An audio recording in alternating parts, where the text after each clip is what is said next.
Je pense qu'il y a aujourd'hui, je dirais dans l'espace public, de façon très générale, non pas une banalité, mais une banalisation du mal, c'est-à-dire qu'il y a une tendance ces dernières années, qui peut-être n'est pas si en fait récente que cela, à qualifier ses ennemis ou ceux qui commettent des actes contre sa société dans un langage qui est à la fois un langage hyper moral du bien et du mal, et en même temps extrêmement manichéen.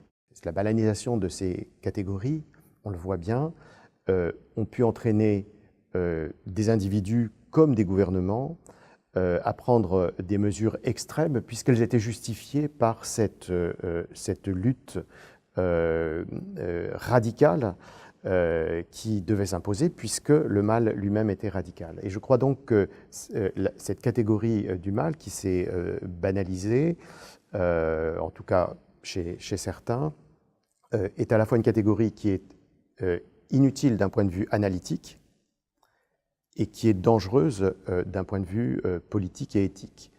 Et donc, j'aurais les plus grandes, je dirais, attention sur la nécessité d'une très grande vigilance par rapport à cette catégorie et à son utilisation, sans récuser bien sûr à ceux qui, dans une perspective métaphysique, religieuse ou même de leur propre subjectivité, peuvent en avoir besoin. Mais je trouve que l'utilisation publique et sa transformation ou sa traduction en action politique est tout à fait problématique.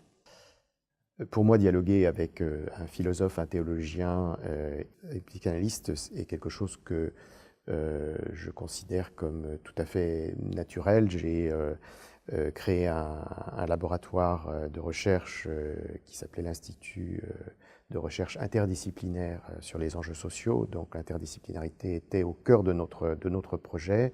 J'ai beaucoup appris des autres disciplines. J'utilise parfois de façon